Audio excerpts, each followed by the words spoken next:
How to start an LLC in Texas. Hi, my name is Eric, and in this video I'm going to show you 3 methods to start an LLC in Texas, why you might want to choose one method over another, but also some things to be aware of when setting up your LLC. If you're not familiar with the term piercing the corporate veil, you'll definitely want to watch this video. And towards the end of this video, I'll actually talk about ways that you can potentially save on taxes with your business. So first method that you can do is going directly through your state website with Texas. It's state.tx.us. And this is the link right here. You can find that in the description of this video. And any kind of question you have about setting up an entity in Texas is going to be on this page. The one downside of going through your state website is a lot of times they're not the easiest tools to navigate. You know, from a user experience, it can be kind of difficult and they'll just throw so much information at you. So you're like, where do I even go? Well, the first thing you may be interested in is the fee schedule. So if you look at this, again, a lot of information, but what we want to look at is this row here. This is the cost for you to set up an LLC in Texas. The filing fee is $300. So no matter what route you go, you're not going to get around this $300 filing fee with the state of Texas. Just know that up front. But now if we go back, why don't we take a look and scroll down here. It says, can I file a certificate of formation online? So if you do the DIY route, you're just using the state website. It says SOS Direct. And this is going to take you through where you can enter the site. If you do go this route, it is $1 to get set up. It's just kind of like to help them with their operations. Again, though, some of the difficulty of going these routes is these sites through a state website can be pretty hard to navigate. And it's like you need Adobe Acrobat and WinZip, and it's just going to throw a lot of information at you that can be kind of complicated. Now, in your situation, if you do have a complicated situation, you have a business that's making money, you're doing sales out of state, you're not sure where to get set up and what you're supposed to be doing. Sometimes with a complicated situation, you may want to consult with an attorney. One resource, I'm not affiliated with them in any way, but I just like them. They're called Avo. And what you can do there is you can put an LLC in Texas. So this would be kind of your second method that you can take if you're setting up an LLC in Texas. And what I would recommend is skip past the ads, right? And then go down to the people that are just organically listed here. And what you'll find is you'll see reviews and you'll also see their Avo rating. So, based on those reviews, and you can get somebody with a good review, a good rating. And then let's say you click on them, you can also see, all right, LLCs represent 12% of his total business, and he also focuses on business and estate planning. So you want somebody that's what they do. They're in the state of Texas, and they can consult with you.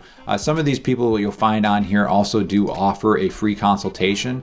Kind of depends from attorney to attorney, but if you click around, you may find that some of them offer a free consultation. Now, this route though, if you go with hiring an attorney to set up your LLC, you could be looking anywhere from $1,000 to $3,000 once you actually go through the process. But it's highly recommended if you have a complex situation. I'm not an attorney or a CPA. I did consult with several different ones for setting up my own LLC. And what I can tell you is if you have a complex situation, consult with an attorney, all right? So a third potential method that you can go is through a service like InkFile. If you're not familiar, InkFile is very much like LegalZoom or Zen Business or Rocket Lawyer if you're familiar with all these services. The one way that InkFile kind of deviates from those services is the fact that they charge you $0 in the first year. Literally, if you get set up with the service, they will make no money off of you for the first year, and they have a very clean interface, and it's very easy to follow on how to set up your business. So in this particular case, let's say you're setting up the LLC and your state of formation is Texas. What you'll see here is in their silver package is that you pay that state fee, it's $300, but your package fee is $0. That's if you stay with the silver package. But what I want to highlight here is the free registered agent service for a year. This is really important. So going back to the cost of what it is for setting up an LLC in Texas, what I have highlighted here is that $300 state filing fee. Ongoing LLC fees are $0. If you're curious, this link will take you to a website called Nolo that explains that in further detail, why you don't have any kind of fees going forward.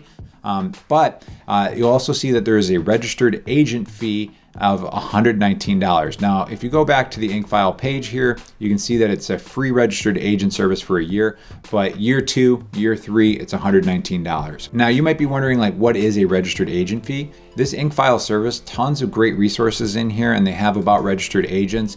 A lot of information you can absorb here. If you scroll down to this section right here, you'll see that this is where it's $119 after your first year is free.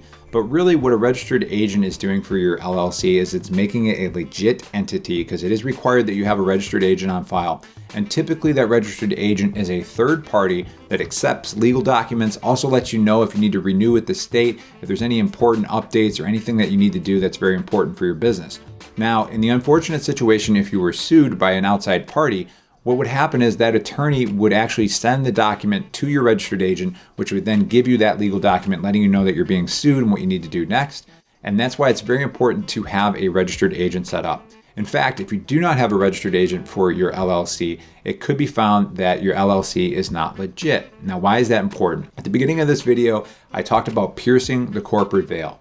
Now, some people get LLCs a little bit confused. They think they may be setting it up for tax reasons. Really, when you're setting up an LLC, you're just doing it to limit your liability. Now, what the LLC does is it helps create a divide between your personal assets and your business assets. So then in the unfortunate situation where you are sued in your business, they can't go after your personal assets such as your home, your car, and your personal bank account. Now, the important thing to understand is that if you're sued, the attorney that is doing the suing is going to look for cracks in your LLC. What they're going to do is try to pierce the corporate veil. One way they may do that is to see if you actually have a registered agent on file. Is that registered agent legit? Have you renewed with the state at the proper times? Are you keeping the proper records? With a tool like InkFile, that registered agent service is going to make sure that you're crossing your T's and dotting your I's. So what I'd like to do is go through the incorporation process. You can click Launch My Business or Incorporate Now, just to give you an idea of how it works. Again, LLC, state of Texas. And let's say you pick the silver package here. It's just going to walk you through the contact, mailing address, and different information on here. And it's a very quick process here. Like I said, you can do this through your state website, but what I have found with InkFile is it's a little bit cleaner in the way that it works. And I like the fact that they have the registered agent service that you can go through right through their service, as opposed to if you're going through the state website, they're going to say, all right, you need a registered agent. Who is it? So the last thing that I wanted to talk about too on this sheet is why I included an S corporation filing fee. So the reason for that is if you do an S corporation instead of an LLC, there's the potential that you could save on taxes. So what I have on the screen for you is a follow-up video. It is an InkFile review. I'm going to cover some of the same points we just talked about, but specifically, I'm going to get into how you can save on taxes with an S corporation. All the resources in this video are in the description below. If you do click the InkFile link, that is an affiliate link, I can make a commission, but I appreciate your support because it helps me make more helpful content like this for people in the future. All right, thank you, and I'll catch you in the next video.